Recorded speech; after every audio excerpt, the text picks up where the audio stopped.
Keep your mouth closed. Keep your mouth closed. How can you listen and you talking? Look at him. That's what I'm saying. How you doing? Nice to meet you. I'm Quaida. Hi. Nice to meet you. So why are you angry at your son? Because he just does stuff. All he does is talk. I do everything I can for this child right here. I love this child, but it makes me, the things that he do makes me hate him. It makes me feel like I hate him. I don't hate He anybody, looks like her. but it makes me feel like I hate him because of things that he do. You want to start some reciprocity? Pass the baton to us.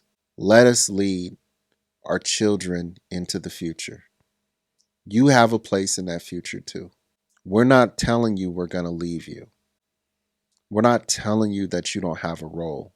We're not telling you that you're not valued. But we are saying that we need to take control of this will. Let your pride go, ladies. With love, let your pride go. It's time for us to take this over. It's time.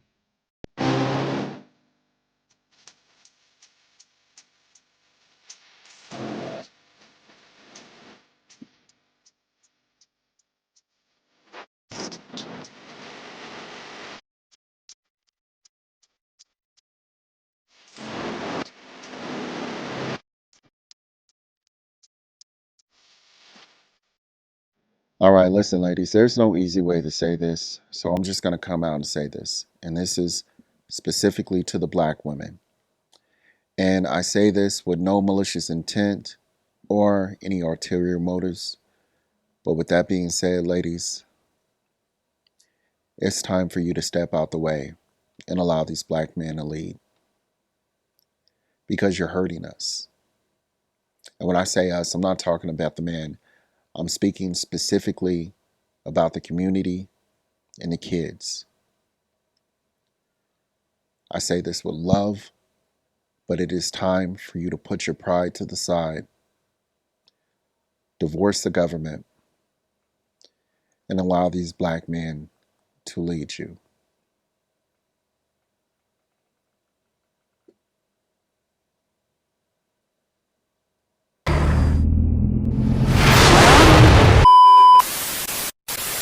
The matter is, studies show that black fathers are the most present in their kids' lives. Really?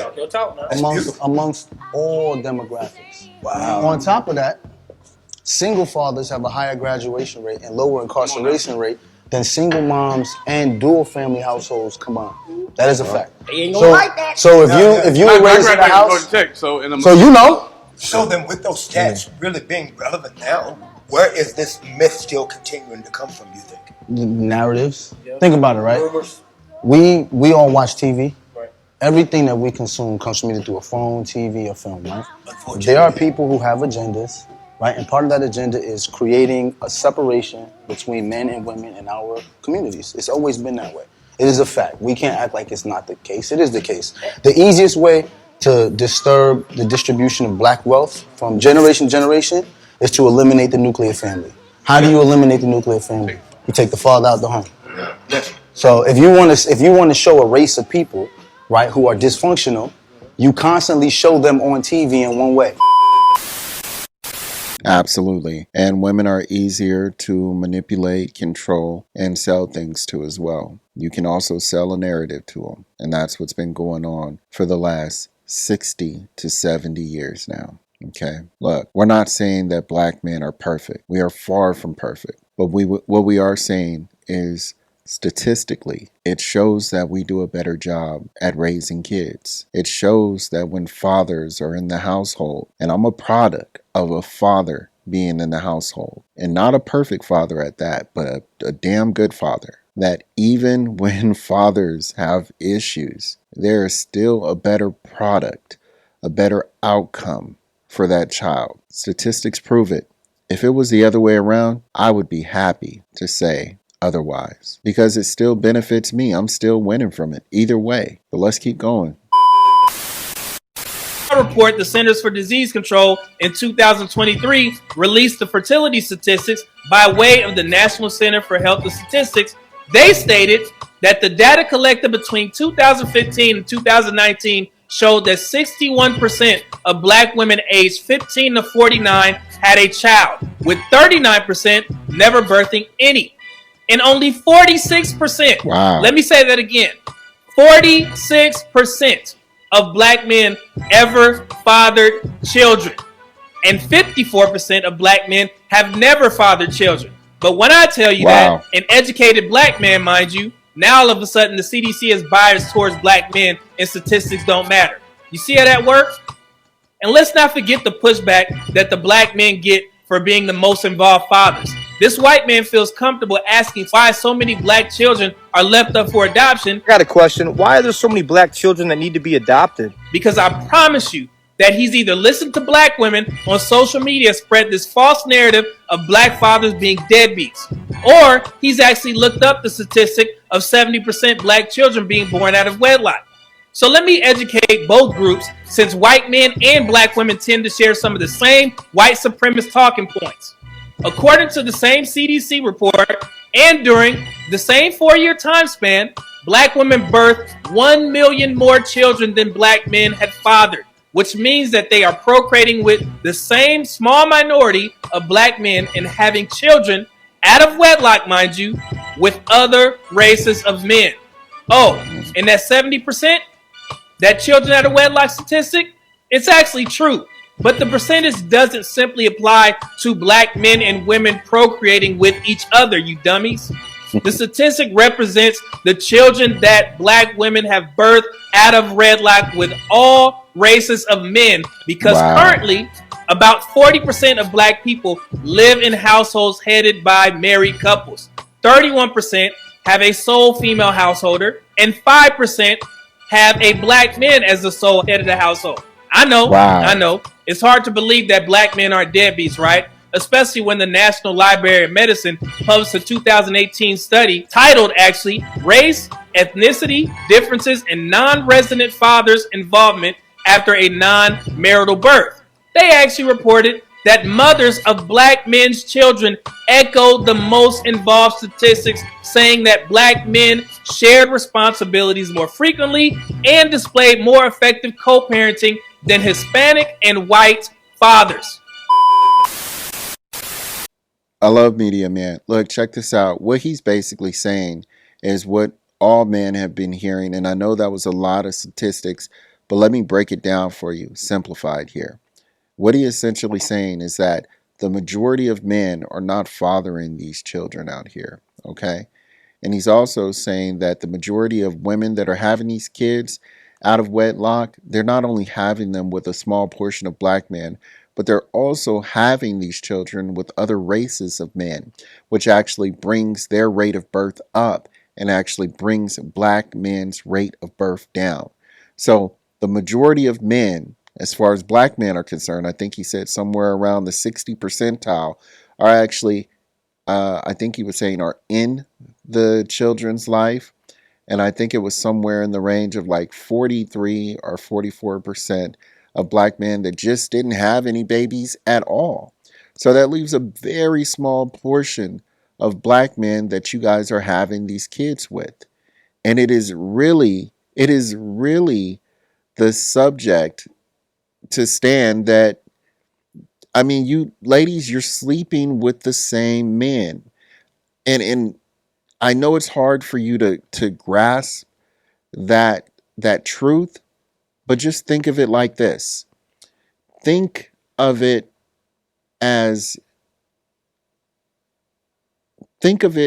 America being a big ass bowl. Okay? And you're in that bowl.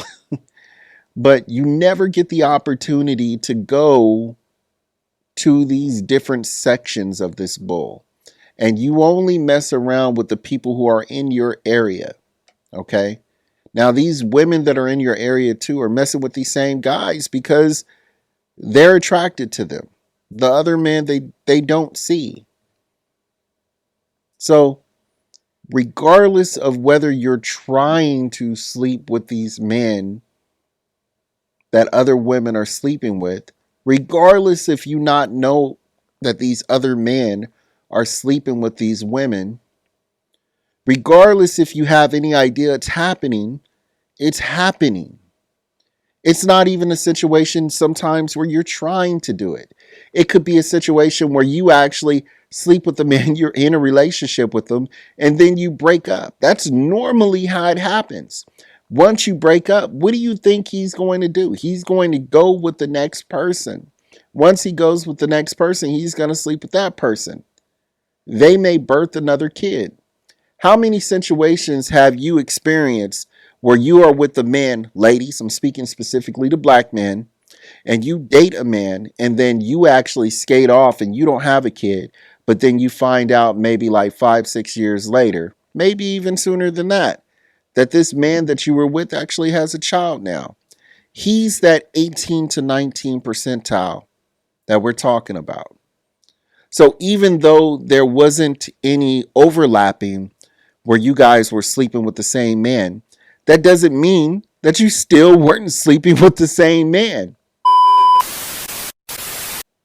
Thanks for bringing this up. So I'm a psychologist, a consumer of research, and a practitioner, so I'm all about providing clarifying information. According to the U.S. Centers of Disease and Prevention, in a 2013 study, they found that 70% of black fathers who were in the household were more likely to have bathed, to help dress, to help their children with the toilet every day, more likely than their white counterparts as well as their Hispanic counterparts. So let's continue to shed light on and celebrate black fatherhood.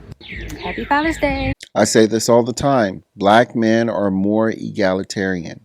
We've been told for so long that black men are not shit that we wanted to end those narratives. And what did we do? We were in our children's life more. We were doing the duties normally that women would do. Bathing, washing, going to school with them, making sure, that we go to the father-daughter dances. Black men are involved in their children's life. I don't have any kids right now, but I'm speaking specifically to the black men that I know, specifically my younger brother, my middle brother. I remember when my niece was actually growing up, just in her years where she was like 9, 10, 11, 12. I would always hear about my brother going to these different father-daughter dances and taking her different places. It just is what it is.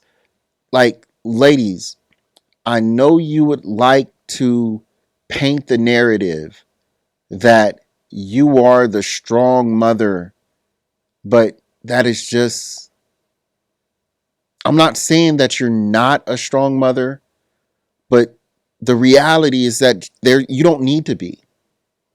And on top of that, by trying to do that, you're hurting the child and yourself. So stop it.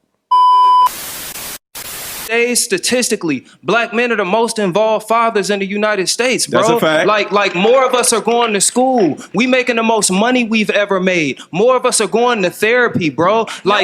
So to say like what can we do? Like, bro, continue doing y'all thing. Continue making space for y'all. We making space for ourselves, fam. Like, we the unpacking complaint this always shit. seems like no one's helping you. No one's doing it. Women don't want to help you. We just want to use y'all. We just want to abuse y'all. So I didn't say that. That's exactly what the fuck you said, bro. No, I didn't. I said we subscribe to a narrative that's harmful to black men. Rewind the damn tape. It's on tape. Hold on, guys. Hey, Kale. When was the last time I talked, bruh? Rewind the tape. Rewind the tape. I'm a black man. I subscribe. I did not set. Ooh. Okay, I did so not. I can I give you did that. not build the standard. Right, I so- build no system. The most I can do is subscribe. Why can't we not just have a conversation instead of Thank going you. back and forth? Look, I'll say this too. And I thought this clip was more interesting than any of the other ones that I was reviewing. And that's mainly because of the narrative of him subscribing to something that we don't control. And that's true. I'm a big believer in being responsible and taking ownership of what you can. But the reality of it is that we don't have our own radio station. We don't have our own TV station. something that we can control. That's something that we desperately need. But for some strange reason, anytime we get just a little bit close to doing something like that, we always get labeled pedophiles. We always get put in jail. You know who I'm talking about. Do I have to say their name? And it's so easy for black people. And this is not just women, this is black men too. Although women actually, I do see a lot of women painting the narrative of black men being these just monsters. You go to people like Bill Cosby. Who was the other person? Forget the other person's name that was trying to have actual ownership over a telecom or a radio station. We can never get that, because then we would have the ability to project our own narrative, to be in control of our own narrative. Maybe one of these days. To share this earlier because but also it also shows that a lot of people actually didn't read the full study. But the way that they got black men were the most involved fathers, it wasn't just from black men taking a survey. It was actually from black women. Did y'all know that? Did y'all know that the black men are the most involved fathers report and survey?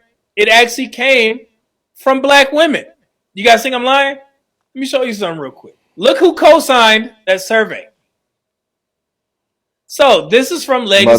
Mother's the same report survey that I just used. So mothers reports echo fathers. Look here. Lest we believe that these statistics are skewed by the father's own self-reporting. So basically what black women who hate black men were saying they were saying, well, it was only black men who did the study. They were the ones that did the study, and they were the ones that reported that they were the most involved. We didn't say that. Well. How the turntables. We're skewed by the father's own self-reporting. Other studies, based on maternal reports, echoed these findings.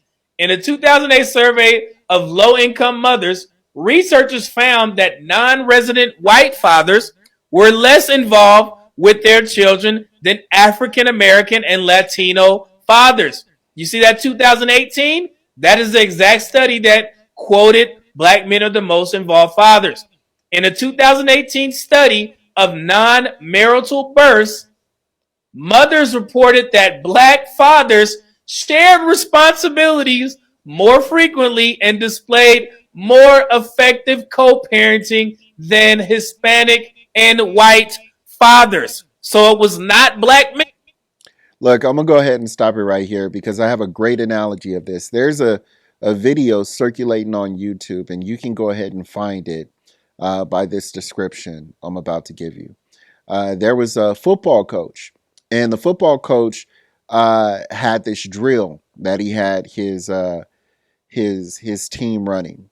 And one of the drills was that the kids would actually get on their knees, and then they would try to they would put another teammate on their back, and they would try to get as many yards as possible. But what this coach did is he blindfolded the football player that was at the bottom. Pause. He blindfolded him, and he told him all he had to do was 10 yards. And he said, "Okay, go." And he started moving, and he started going, and he started, trying to, get to the 10-yard line. And the coach goes, "You're almost there. You're almost there. Keep going." And he goes, "Am I there yet?" He goes, "You're almost there. You got about a quarter of a yard left." He goes, "My arms are hurting." He goes, "You're almost there. Don't give up now. Give me everything you got." He goes, "My arms are burning.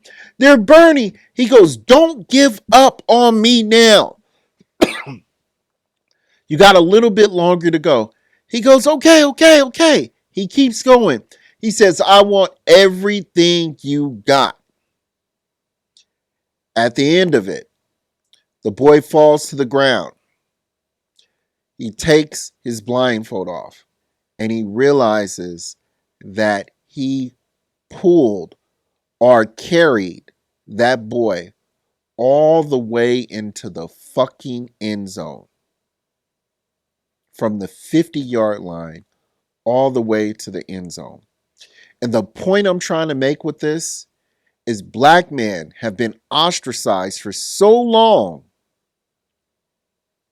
We've just put our heads down and said, we're going to do the work. We're going to do the work. We keep getting talked about. Maybe we're not doing as much as we could. Maybe we can go ahead and pick the kids up. Maybe we can go ahead and cook. Maybe we can go ahead and clean a little bit. Maybe we can go ahead and listen a little bit more. And by the time we put our fucking heads up, all these goddamn statistics came out showing that we were the most improved. We're being responsible and taking care of what the hell we have to take care of. And still, no fucking credit. But what do you expect? Many of the myths surrounding black fathers, it found that the majority of black fathers live with their children. Black fathers are more likely to help their children with their homework, prepare meals, bathe and dress their children compared to fathers of other races. So the absent or deadbeat black father myth that many in America believe is just that, a myth. Something used to push an agenda. Black fathers are actually more active in their children's life now more than ever before. So to keep running with that agenda or that story or that narrative as if black fathers aren't in their children's life is a debacle. And also, for those people out there telling black men to get off these podcasts and these podcast bros to stop putting this narrative out, fuck y'all.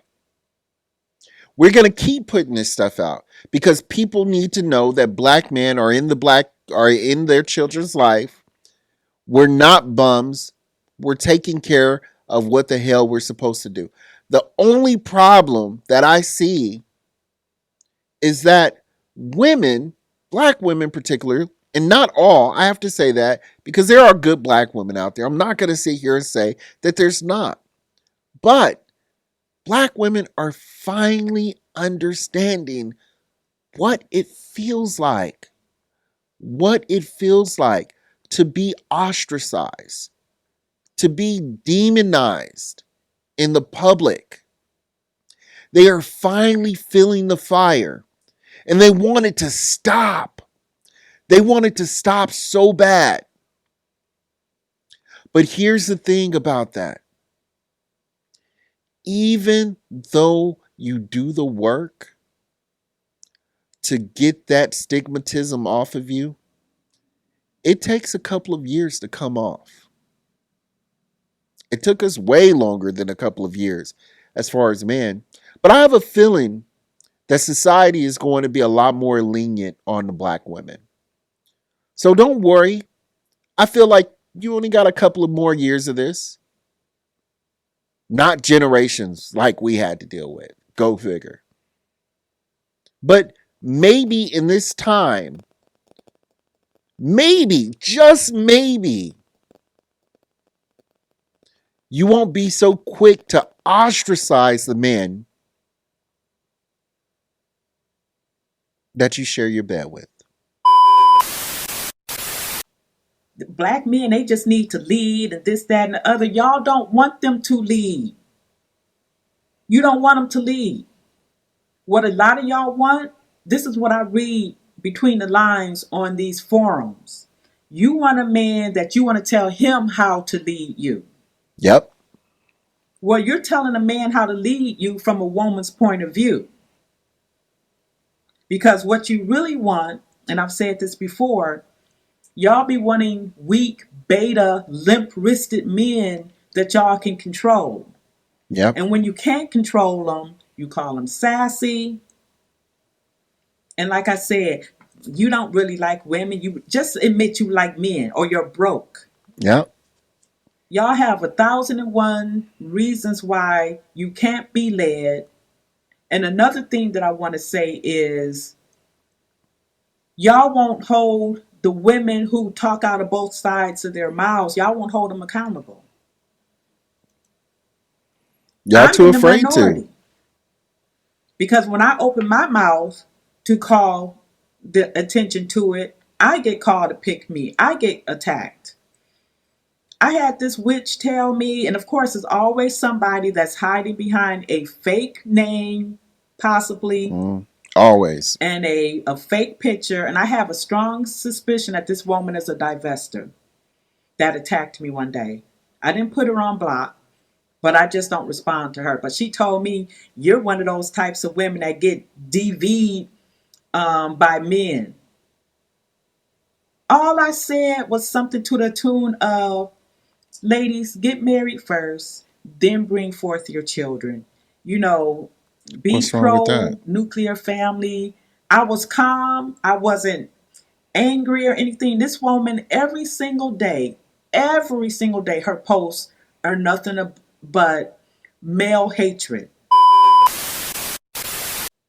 Look, man, it's the same thing. And it's sad too, because when men actually try to tell these women the truth, we're sassy. We're podcast bros. Do we like men? Just all different kinds of things.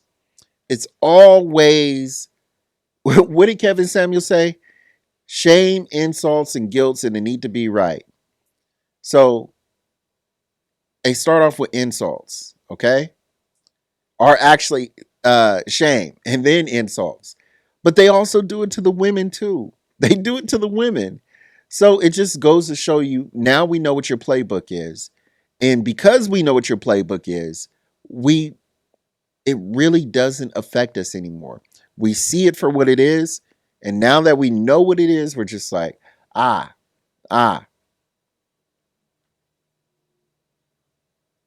Okay.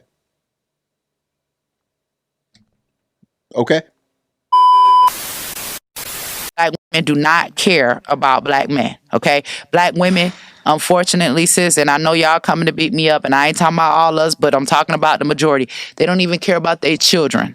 They would rather abort their children than to give them life, okay? Wow. Black people, black men, right? You at some point, you're going to have to pick a side, right? Black men have to come back into the forefront, and you all have to take a lead if you all want to save black life, right? Because a black woman, she can go anywhere, right, to get what she feel like she needs, right? Who's gonna be there for you? Who's gonna save you? I hope y'all not waiting on us, because I damn sure can't do it by myself. Look, I understand what she was saying, but I kind of disagree with her just a little bit. And what I mean by that is she was saying that black women can go wherever they want to get what they want. And I understand to a degree what she's saying, because black women can go and get the attention that they want as long as they look decent and they keep their self up. They can still get that attention in trade for sexual access. So there's truth to that. But with that being said, men are the ones that, generally speaking, can go and get what they want, because we, like Kevin Samuel said, we tend to age with like fine wine. So if men are taking care of themselves or getting in shape, even I've seen men that are not in shape, including myself, that can actually go to other countries and be appreciated based on the fact of who they are inside, based on the fact of what they can provide emotionally, spiritually, financially, of course. But it's a whole different ball game in these other countries, because women have a different culture. They have a different set of standards and rules and regulations for the men that they actually want. And there's still a hint of love in the air. That's been completely washed in the Western world, but there's still a hint of love. And the men that are looking for that type of love, I would advise you to get it faster than later, because the one thing I keep saying that the West exports more than anything in the world is culture. And it's not good culture. And it's affecting the women over there in these other countries. I see it every day. So, like, and I'll say this, shouts out to Jay from More to Life. I will say this, Jay was right. Okay. He always says this, and this is what made me take a look into the Philippines. And what he said, and what I'm about to tell you, he said it rang true in my ears for months and months and months before I decided to take the trip to meet my wife in the Philippines for the first time. He said, I'm not going to sit here and tell you that there's not piss in the pool here in the Philippines. But what I am going to tell you is that there's less of it here than in the States. And I know that doesn't sound like a profound statement to a lot of people, but what it did for me, because I'm a realist, what it did for me is it made me realize that there's a chance. Don't sell me fluff. Don't lie to me. Don't tell me that everything is peaches and cream over there in another country, because I know it's not. It's not like that anywhere. But what he told me is that there was a chance. And it was a better chance over there. And because of that, I took it. And I found what I was looking for. Most women are trying to be the leader. That's why you can't find a man. You can't be the king in the house. Fall back and be the queen and let your man lead the way. What does that mean? You can't be a leader? Because a lot of women look at that like, no, I can lead in my household. I can do this in my household. What does that mean? That's not how it's supposed to be, and that's why we bump heads. Generational curse. And how society have placed our men. And women have to stand up and be the mother and the father and the provider. And so then now you are so bad, you can't be told nothing, that when the right man come, you lose him because you're trying to be the man. Can we be equal? Of course. Because at the end of the day, I'm the neck, my man's the head. So he can't make any moves without his wife. It all works together. But you can't be the head of the house. You got to let the man be the head of the house. I hear what she's saying, but we are not equal. We both have different roles, and we're equally as valuable, if that's what she was trying to say. We are equally as valuable, but we're not equal. We both have different roles. Now, with that being said, she said it's a generational curse, and I absolutely do believe that. And when you have generational curses, it takes generations to get over them. I always liken it to, think of it as a oil rig or a oil ship that actually spills oil in the middle of the ocean. Okay? It takes so much time to get all of that oil out of the ocean. And even then, you still can't get all of it up. And unfortunately, ladies, that is how men are looking at you.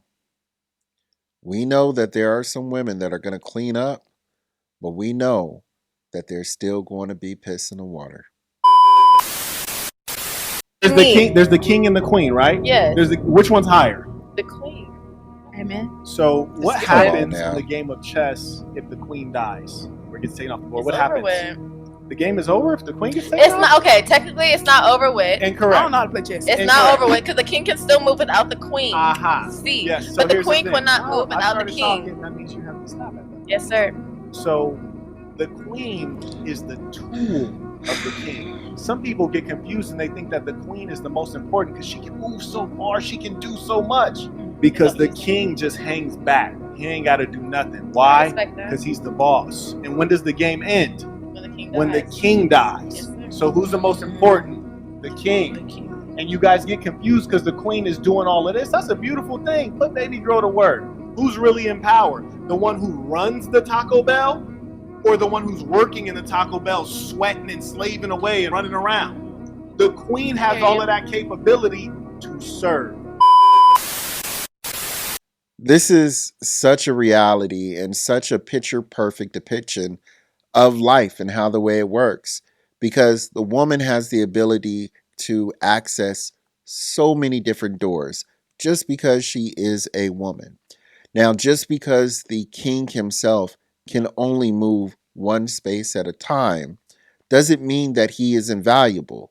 And it speaks to the way life is, because it is so harder for the man to actually open doors to get from one place to another, because he is dangerous and society doesn't allow him to move so rapidly like women do, like, i.e., the queen in a chess match does. So she can move all around, okay? But if a man wanted to, and I hate to say it like this, but if a man wanted to just go ahead and stop the progression or movement of a woman, he could. He could. But it is much more difficult to do that to a man. So look, ladies, we are better if we work together, okay? We both have different roles. We are not sitting here and saying that you're not valuable, because you are the most valuable piece other than us. Okay. But with that being said, we are valuable and equal to each other, but different. So as long as we can understand that about each other, we can move forward and we can accomplish beautiful and great things. But until we do, we'll be having the same conversation for generations to come. I wonder which one it'll be. Black women tend to only have an issue with authority and rebel against authority when it's a black man. You wanna know Here how we I know? go. Because when you go to that job and your boss tell you to do something, you gonna do it without no problem. You probably employee of the year when you at that job. You don't have an issue when it's the white man telling you what to do. But when it's the black man, your black man, the one you chose, the one you laid down with, the one you married, had kids with, you have an issue with him leading and taking charge. See, me, knowing what I know, I understand it's systematic. It goes back to Willie Lynch. So we as black women, we were taught that the black man is incapable of leading. We were taught that we didn't need a man. But it's 2024. I think it's time that we change that mindset.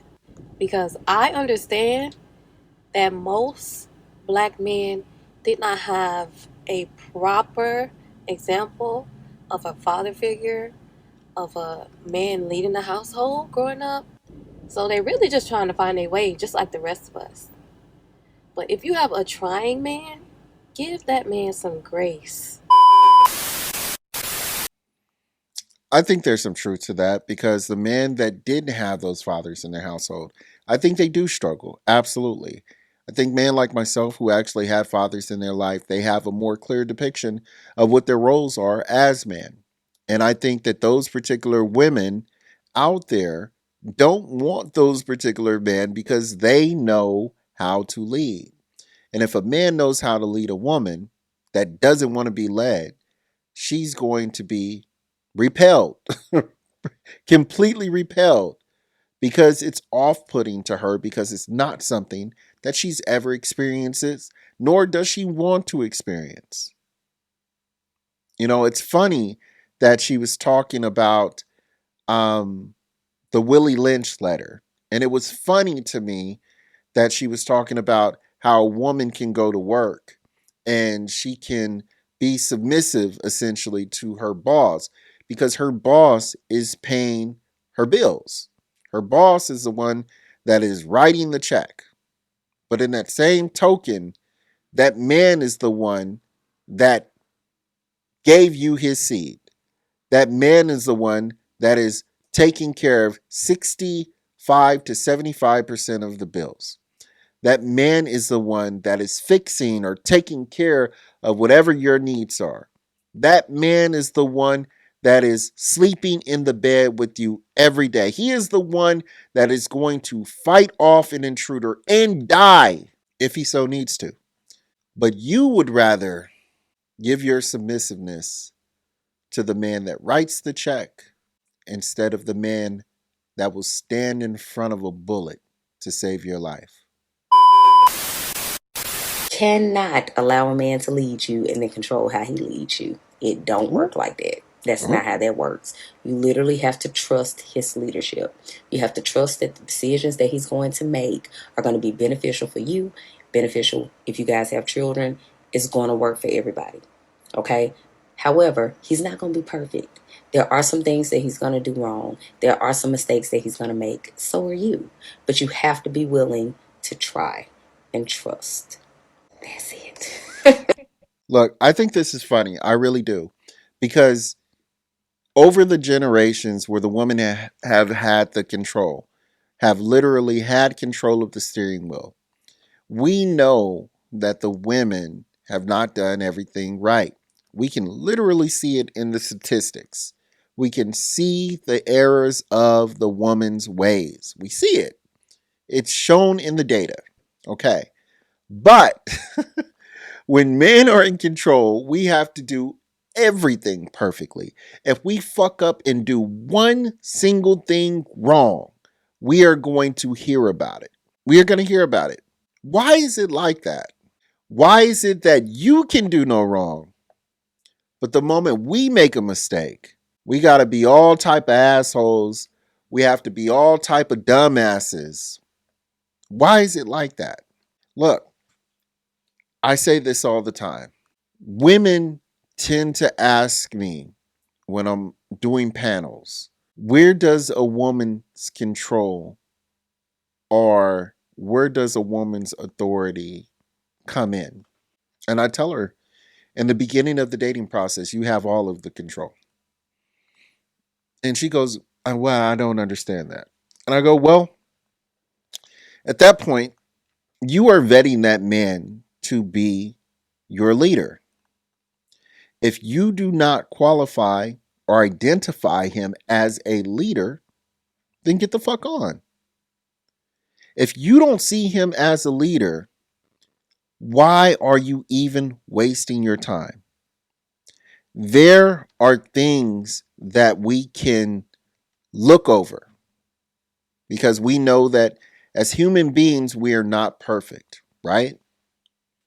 But if you have a set of things that you know that you will not tolerate before you go into a relationship or go into getting to know someone, I call those your get the fuck on flags. Before I met my wife, I was dating, I wouldn't even say dating, getting to know women. I had my get the fuck on flags. I did that to 5 women. Clear and concise. 5 women. I knew what I wanted, people. I knew that if they were showing me this now, it was only going to be displayed in a much bigger fashion later. I've been in the game too long. I've been in the game way too long. And quite frankly, it took me too long. But you know what they say. Regardless of the time, as long as you get what you get, right? So, hey, for future records, for the people that are listening, get your get the fuck on flags and don't ignore them. So, we talked about the statistics of the fathers being in the household, and we let the women even speak to, you know, the man's perspective and understanding the value that a man brings in a relationship. But I want to actually show you, I want to actually give you a visual perspective of what men bring to relationships, specifically for children. Now look, when I came up here, what you just asked me? Extra change so you can get something to eat. Come here. Nah, we was at the house, right? His mama cooked him some chicken fingers and fries. When he came out, hold on. When he came out the room, stand up, get out the car. When he came, this is my son. When he came out the room, he wanted to get a extra bowl or whatever, like a paper bowl, right? To put his ranch dressing in. His mama gave him a little small cupcake, little paper. Yeah, and she said, why don't you put your ranch in here so you ain't got to use a whole bowl? You know what he said? He didn't care. He said, fuck it, I just won't eat. I said, well, this is what we gonna do. We're gonna take this hot plate and go find somebody who wanted it. Soon as I pull up, she said, hey man, you got some money or something? I need something to eat. See, the shit you say, fuck it, I ain't gonna eat. Somebody out here begging for it. Your daughter was that way. This type of shit I be talking about, man. You got to be appreciative. I ain't got to preach because you just see what happened. He go use a couple dollars. Go on, give her your plate, man. I don't want to take it. No, you ain't taking it from him. He wasn't gonna eat it no way. That's what we out here for. You didn't have enough ranch last night. I hurt your mama's feelings. He don't realize that. Go on, get back in the car. She went to work. She did. It takes a lot of work. What you said? It does. We love everybody. Hey, don't die, man. What you said? Thank you. You welcome, baby. Man, thank you. You welcome. All right, look. This hit home for me, you guys.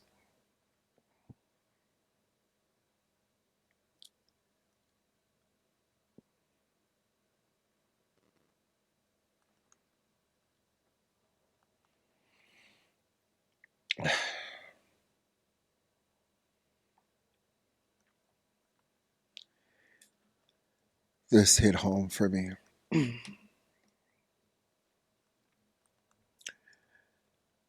Because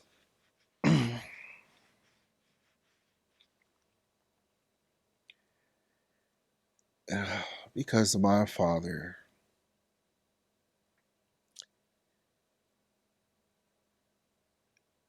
he would wake me and my brothers up on a Saturday morning, and we would want to watch cartoons, Saturday morning cartoons, and we would want to go out and play football with our friends. And a few times he made us go out in the local grocery stores early in the morning. I mean, like early in the morning, you guys.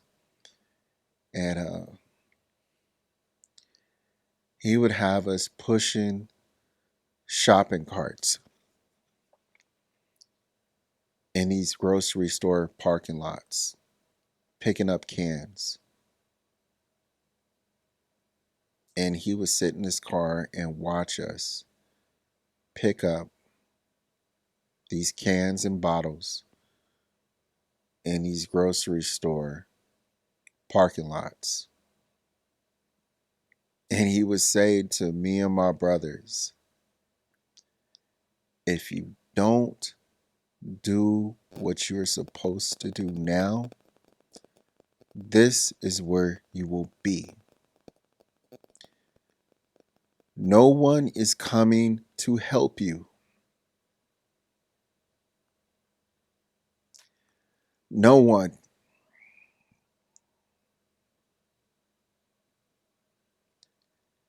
You have to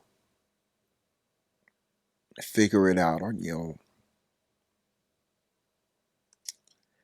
And he was so right, man.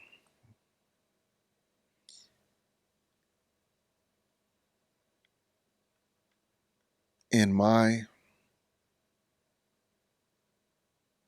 however many plus years of adulting,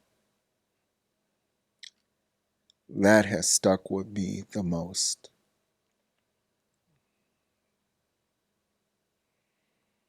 Because regardless of what you're doing or what you have going on at home, regardless of what you got going on at work, regardless of how people feel about you, regardless of the pain in your body,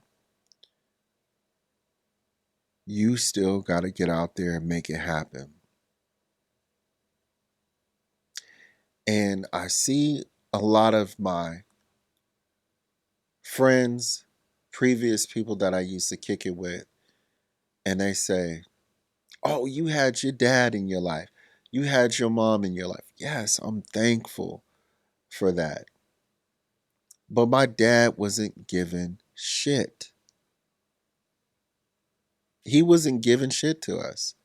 He wanted us to work for every fucking thing we had.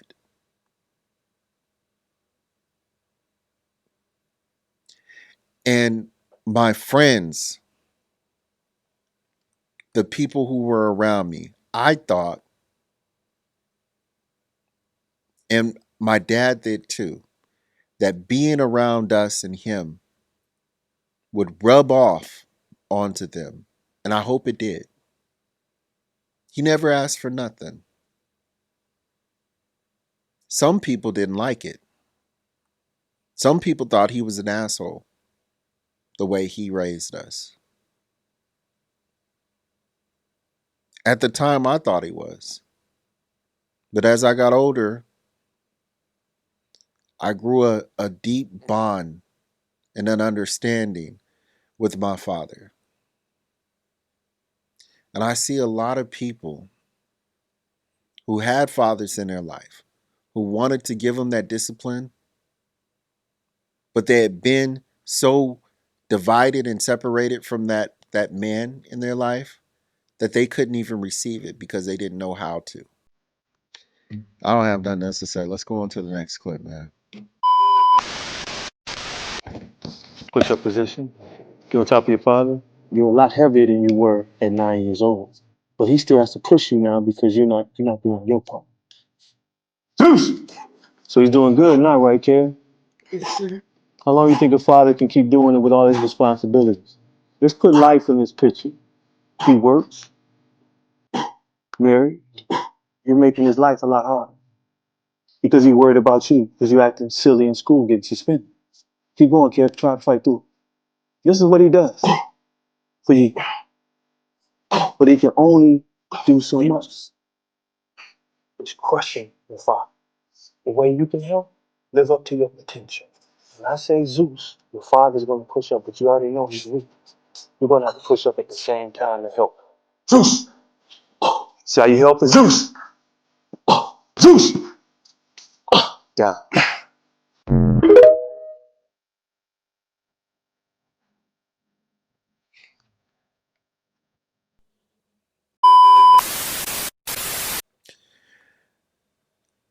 Fathers, man. People rarely appreciate them when they're here. Rarely appreciate them when they're here. Always appreciate them when they're gone.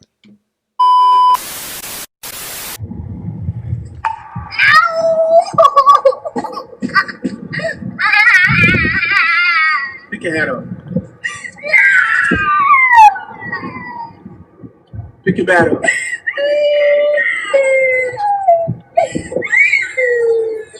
Stand in the house. Find your technique.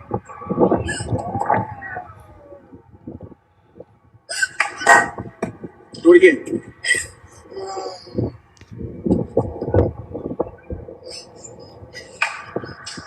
Do it again.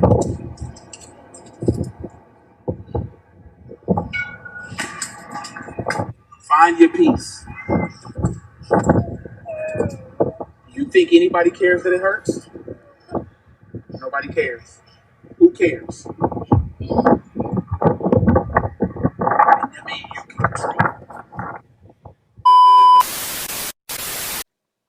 I remember, and I've told this story before. I remember when I was younger, man, and we were living in this neighborhood called Oak Park in Sacramento, California. And I was like, had to be like maybe 7 or 8 years old. And this kid had took my bike. Took my bike, man. And I went home and I just talked it up to the game. And I remember I went in, and as soon as I walked in the door, the first thing you see when you walk in the door is the living room. So my brother was home before me, and he was sitting on the floor watching Teenage Mutant Ninja Turtles. And my dad knew that I loved Teenage Mutant Ninja Turtles. So when he see me walk off to the room, he knew something was up. So I walk up to the room and I go to my bed, and then my dad immediately follows me in the room. He's like, "What's wrong?" And I'm like, "Nothing." And my dumbass brother come in a room and he go, "Those boys then took his bike and they chasing him home." And my dad was like, "What boys?" And I knew it was on from there. I knew it was on and cracking from there. And my dad, he put on his shoes, he put on some shorts and a shirt. We walked down the street. And keep in mind, if y'all know anything about Oak Park, you guys, especially back in the early 90s, Oak Park, whatever you think it is now, it was nothing to be trifled with back then. And I'll never forget, we went over to this, the best way I can describe it, it was like a I don't know, a gang house. The best way I could describe it. And we went up, and there was like 4 or 5 guys sitting out front, on the lawn, just chilling. And they had a gate, and the gate separated us from them while they were sitting on the porch. And my dad said, "Hey, man, can I talk to you for a second?" And the guy was like, "For sure, what's up?" And he was like, "Man, is this your son?" The little boy was outside. And he goes, "Yeah, that's my son." He said, "Man, your son and my son need to get down." He said, "Your son and a few other kids been chasing my son home from school. We need to let them handle and work this out." And that man said, "Oh, okay, well, let them get down there. No fights, no," or he said, no weapons or nothing like that. He said, "Nah, they just need to get down." And my dad took me to the side and he looked at me and he said, he said, "You better whoop." I ain't gonna tell you exactly. He said, "You better whoop this woo woo woo, or we gonna have problems when we get back to the house." And I said, "Well, I guess I gotta whoop this woo woo because I'd rather have problems with this little dude than my pops." And that's exactly what I did. And after I got done with him, I went on to the next one, whooped him. And then the last one, I got my ass whooped. I took a loss. I took a L. And it wasn't because I couldn't beat him. It was just because I was scared of him. Real talk. It was because I was scared of him. And my dad knew me enough. I went home and my dad, I was in there wiping my face because I had blood. I think he busted my nose. And my mom was talking to him and he was like, "You think we need to take him to the hospital?" My dad was like, "Nah, he'll be all right." He said, "Say could have got him. He could have got him." He said, "But he was afraid of him." He said, "But don't worry. We ain't gonna have to worry about that too much longer." I didn't understand what he meant. I didn't understand what he meant at that time. But I found out later. and and as life would have it, we moved out of Oak Park, got a little stable, moved into a better area, got into junior high school, sitting in line to get my food. And who do I happen to see in line? But this nigga that I got my ass beat by. He looked at me, I looked at him. He said, "Do you remember me, nigga?" Sorry to be cussing at y'all. And I was like, "No, I really don't," because he was older. And he was like, "Remember Old Park?" And I put two and two together. And I was like, "Oh, yeah. oh yeah, this is my get back. And I was like, yeah, I remember you. And he looked at me and he was like, he went to put his hand up and I thought he was going to try to swing on me. And he shook my hand. And he was like, what's up? He was like, man, I'm so glad to see somebody from my neighborhood. I'm so glad to see someone that lived in the same community or grew up in the same community that I grew up in. And we was cool. I didn't have no problems with him. He didn't have no problems with me. When we in places, we don't stand with our hands like this, and we don't stand with our feet out like that. It's not a good signal for us. We here. Sign of confidence. Confidence is king. You want to build something? Be confident in it. Be extremely confident in everything that you do. Because when you start building with the confidence, you're going to build the belief. And when you start to build the belief, it's going to come true. Because if the mind can think it and conceive it, it can achieve it. Yo, this is something that I still have trouble with myself. Okay. I have doubts. I have a wandering mind. Okay. I always try to center myself as much as possible. And even with these issues, I still have learned and been able to achieve so much in my life. But there's so much more to be had. And what this man is saying to this young brother is so true. And I hope he takes heed. And I hope he opens his heart to listen genuinely to what this man is saying, because it can take him far. All right, so ladies and gentlemen, I wanted to show the other side here. And, you know, you guys haven't heard me talk about my mom a lot. And my mom was in my life. My mom still in my life to this day. My mom is an awesome woman, okay? But as a woman, there were certain things that she couldn't teach us. You know, as we got older, we start to, feel ourselves a little bit more. You know, some of us more than others, but we started to feel ourselves as men. You know, my mother, she had 3 boys, okay? All right, my dad was there to correct us. He was not having it. He would tell us, if you would have a better chance of getting away with stuff doing it to me than your mom, because if you're doing it to your mom, then I really got to put hands on you. But I say that to say this. Ladies, you play such a vital role in a child's life when he is growing up, because in those moments where father is actually giving us the discipline, a lot of times we don't understand. We don't get it. And sometimes fathers forget to give the love after they give the discipline. And that's where you come in, because you're the natural nurturers. You naturally don't want to see your babies hurt, but you have to understand that it's necessary. And if you can give us the love and the understanding of where our Father is coming from, rather than talking over or talking bad to him or telling him not to discipline us, then it aligns you two. It builds your relationship, and it builds a better understanding of the child. He knows not to try to come between you two.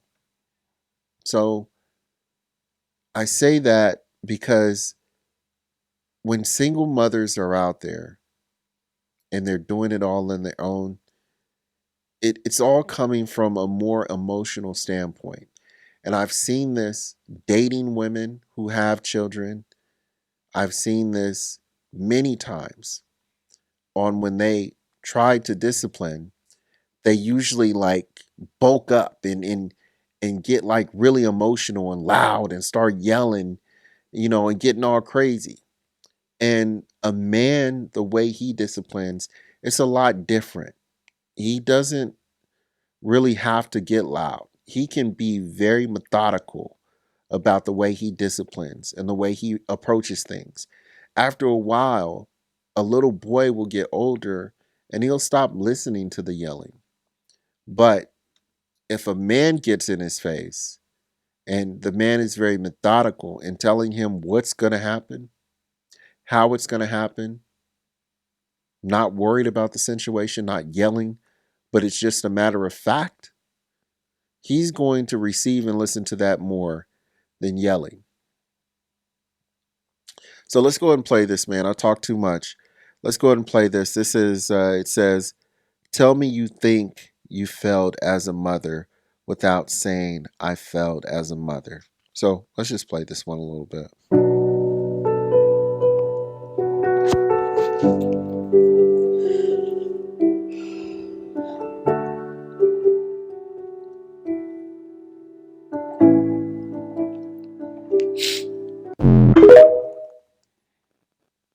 So my natural tendency is to go out to that mother and say, you didn't fail. You didn't fail. But we have to be honest. We have to be honest to be able to move forward. I'm hoping that there still is hope. I don't know how old her son or her daughter is, but I hope that there is time, because there is a finite amount of time. I hope there is time, and I hope that you can mend those wounds, and I hope that he still has his father in his life to help you guys move through these tough times. So prayers for her and her family. Fucking sacrifices I made for you. Don't you ever tell me I'm selfish. Don't you do it. And you know what? You gonna pay for that. Me selfish? Okay. On my graduation. Okay. Me selfish? On my graduation. Yes. You gonna tell me all the shit I done did for you, Jamira? That I'm selfish? What you did was selfish. This is what I'm talking about when I say, when women try to give discipline, they are emotional creatures. This is not the type of discipline that you need to give a child, especially a daughter. Especially a daughter. You need to come at her with a lot more reasoning. And I think even in this situation, men need to be there to discipline their daughters, because you want the daughter to understand why you are disappointed with her. I think when you approach a young man versus a young woman, I think you approach those two differently. And a woman does have her place in disciplining a daughter, for sure. But I think even with the daughter, I think still the man needs to be present 110%. 110%. Probably even a more hands-on, well, I would say equally hands-on in disciplining and also giving love to the daughter when there's disciplinary action that needs to be given. But let's move on. I have only known this young man 24 hours, and there's no way in the world, just reading his space, that I know he's going to allow a man to abuse a woman in his presence. She doesn't think about me that way.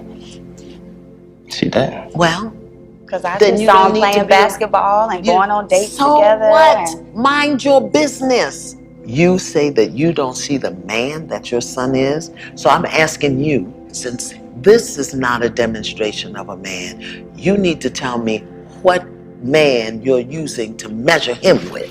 Which one? My idea. Which is your idea. Mm-hmm. Now, is that the idea you trained him up to be? No. Oh, so how in the blazing bejesus are you holding him accountable to a standard that you didn't teach him, his father didn't give him, he don't even know what it is, and yet as his mother, you sit in his face and tell him you don't respect him as a man? Tell me how that works. Help me. Like I said, It was events. It wasn't just. I'm talking And about it's one also how thing. he treats me. Yeah, but He I'm doesn't talking. Wait, respect me hello, as a hello, hello, hello, hello. mom, and You see, so you are a provocative victim. You provoke stuff, and then when you start being held accountable for it, then you start twisting and turning and making the other person wrong. Look at me, Ma. Look at me. Look at me. You just sat here and told your son, who ain't got a needle in his arm, who I'm assuming pays his own rent. He's married to a registered nurse. He's got 3 baby boys. And you just sat here in his face and said, I don't respect him as a man. And you don't think to consider what that does to his heart, to his soul, to his spirit. I'm sure that's hurtful. And you okay with that? And it's hurtful for the things that he says to But there me. you go. You're doing it. You're doing it right now. You're doing it right now. Because it's I'm like, holding you accountable and you spinning. You're Accountability. spinning your web. I You're Men can't trying to talk get say about away. it nothing all when the it You're comes trying to to time. get justice. away. Tell me. Just Accountability. here's the question. Just answer it. We'll get back to that other Okay, stuff later. Tell me. forgive me. I respect him. He's a wonderful man. Do you understand that your mouth, your voice, your words are connected to the coils in his heart, to the valves in his heart? He can't help but love you. And every time you dishonor that love, you chip a piece of it, chip a piece of it. This is why. I gotta stop it right here. I rarely ever agree with this woman, and even to a degree, I really don't listen or subscribe to everything that she says, even now. But there's one thing that I wanted to speak on that she was talking about, and that was earlier in the conversation when she said, do you think that this man is going to sit here? And she was talking about her son. She said, do you think this man is going to sit here and let any violence come upon you? She didn't say it in those exact words, but that's essentially what she was saying. And this speaks true even now in my life, because there is a woman in my life that that irritates the hell out of me right now, um, for so many different reasons. But regardless of what I feel or that person feels, I always feel the need to make sure that that person is protected. Because regardless of what we have going on, that's still a woman. And I'm not going to let anyone endanger that person. And that was instilled in me by my father. And I think it's actually to a fault, because, your loyalty is never appreciated as it should be. Talk too much. Keep your mouth closed. Keep your mouth closed. How can you listen and you talking? Look at him. That's what I'm saying. How you doing? Nice to meet you. I'm Quita. I'm Quita. Hi. Nice to meet you. So why are you angry at your son? Because he just does stuff. All he does is talk, talk, talk. I do everything I can for this child right here. I love this child, but it makes me, the things that he do makes me hate him. It makes me feel like I hate him. I don't hate He looks anybody, like her. but it makes me feel like I hate him because of things that he do. He looks just like her. He is a representation of, he is a product of of her raising him. This is what men are talking about when we're saying you are raising the generation of men that you hate. You are raising the generation of men that you have such contempt for. Allow these men that have had fathers, allow these men that have had men and coaches and some kind of male figure in their life to lead these men. We gave you the baton. Actually, we didn't give you the baton. It was taken out of our hand 60, 70 years ago by the government. You want to start some healing? You want to start some reciprocity? Pass the baton to us. Pass the baton to us. Let us lead our children into the future. You have a place in that future too. We're not telling you we're going to leave you. We're not telling you that you don't have a role. We're not telling you that you're not valued. But we are saying that we need to take control of this will. We are saying that. Let your pride go, ladies. With love, let your pride go. It's time for us to take this over. It's time. With that being said, I'm going to go ahead and end it on this note. I appreciate you guys watching. Please make sure that you like, subscribe, hit that notification bell so you can be updated for all cool new content that's coming out. I appreciate you guys. I thank you so much. And I want to give a very special shouts out all the way to the heavens above, to my grandmother and my father. I love you too. And I miss you very much. And my mother, that's here with me now. I'll see you later because we got some talking to do. and also we got some business to attend to. I love you, Mom. I'll talk to you guys later. Deuces. Peace. I really appreciate you guys for watching the video all the way through. But if you can do me a little itty bitty favor and hit that subscribe button, it would really help if you hit the subscribe button. I would really appreciate it. So thank you in advance. Appreciate it.